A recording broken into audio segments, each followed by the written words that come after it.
রামগতিতে শীতবস্ত্র বিতরণ করে ইসলামী আন্দোলন বাংলাদেশ। লক্ষ্মীপুরের রামগতি উপজেলার চর আফজল গ্রামে আজ শুক্রবার ইসলামী আন্দোলন বাংলাদেশ আয়োজনে গ্রামের সাধারণ মানুষের মাঝে লুঙ্গি, শাড়ি ও গামছা বিতরণ করা হয়।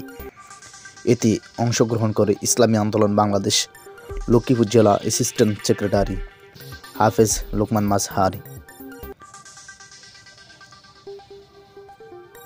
অনুষ্ঠানে আরও উপস্থিত ছিলেন ইসলামী আন্দোলন বাংলাদেশ রামগতি দক্ষিণ থানা শাখার সভাপতি ডাক্তার হাসান মাহমুদ। উপস্থিত ছিলেন ইসলামী আন্দোলন বাংলাদেশ রামগতি দক্ষিণ থানা শাখার সহসভাপতি হাফেজ নেসার উদ্দিন, সাধারণ সম্পাদক মাওলানা আনোয়ার হোসেন, ইতালি প্রবাসী সমুন উদ্দিন সহ অত্র এলাকার অন্যান্য ব্যক্তিবর্গ। অনুষ্ঠানে বক্তব্য রাখে আগত অতিথিবৃন্দ। যখনই আমাদেরকে আহ্বান করবে আমরা ইনশাআল্লাহ স্বতঃস্ফূর্তভাবে ইসলামী আন্দোলনটাকে সাড়া দেব ইনশাআল্লাহ। কি বলেন সবাই? আর পাশাপাশি যেহেতু সময় কম, বক্তব্য দেওয়ার সময় নাই, আমরা এখানে যারা আসছি কি জন্য আসছি সবাই জানা আছে। বারাকা নসিব করেন এবং আরো বেশি বেশি করে আমাদের জন্য সাহায্য সহযোগিতা করতে পারেন। পরিশেষে আমি একটা আর্জি রাখবো, ইসলামী আন্দোলন বাংলাদেশ গণমুখী একটা দল, গণমানুষের কথা বলে, দেশ এবং মানবতার কথা বলে, ইসলামের কথা বলে, মানবতার মুক্তি এবং কল্যাণের কথা বলে। এই সময়তে আমি সবাইকে আহ্বান করব, সামনে আমাদের নির্বাচন আসবে ইনশাআল্লাহ। যখনই নির্বাচন আসে আমরা ইসলাম, দেশ এবং মানবতা রক্ষার লক্ষ্যে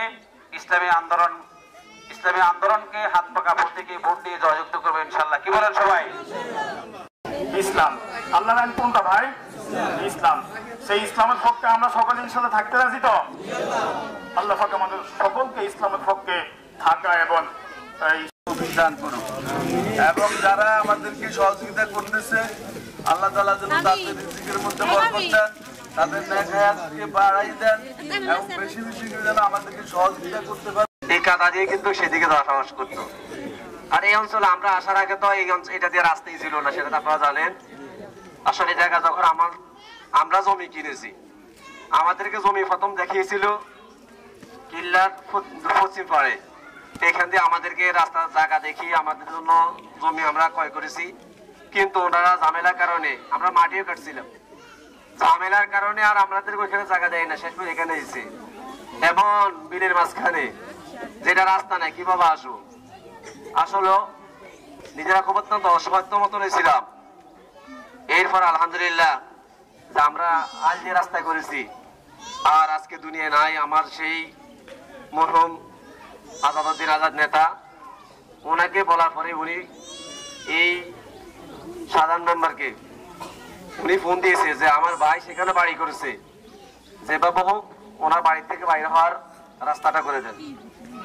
তো উনিও মোটামুটি আলহামদুলিল্লাহ যে 60 জন লোক লাগাই দিয়ে একদিনে, মনে হয় ঘন্টা 2-3 লাগছে, এই অল্প সময়ের মধ্যে পুরো রাস্তা দিয়ে দিছে রিক্সা চালার মতন, এমন কথা হয়ে গেছে। বাথরুম ছিল না তাও হয়েছে, উজুখানা ছিল না তাও অবস্থা হয়েছে। কিন্তু একটা দরকার, এই মসজিদকে এভাবে ভবন থাকবে নাকি মসজিদে আপনারা নিয়মিত নামাজ পড়বেন? পাঁচ ওয়াক্ত কি আসবেন? না, আমার মনে হয় 5 ওয়াক্ত সবাই আসে না। বলবেন যে আজকে যদি ফজর নামাজ না পড়ে সকালে ভাত বন্ধ। একটা খুব অত্যন্ত আন্দোলন করবেন, ঘরে যখন যাবে যে নামাজ পড়েছেন আজকে 5 ওয়াক্ত, অন্তত স্বামীর থেকে 5 ওয়াক্ত নামাজ হিসাব নেবেন। যদি এই 5 ওয়াক্ত নামাজ হিসাব নন, স্বামীর থেকে নিতেছেন, তাহলে আপনার স্বামী উনি আর কোনো দেখবেন যে মদ খাবে না, উনি দেখবেন যে বিড়ি খাবে না।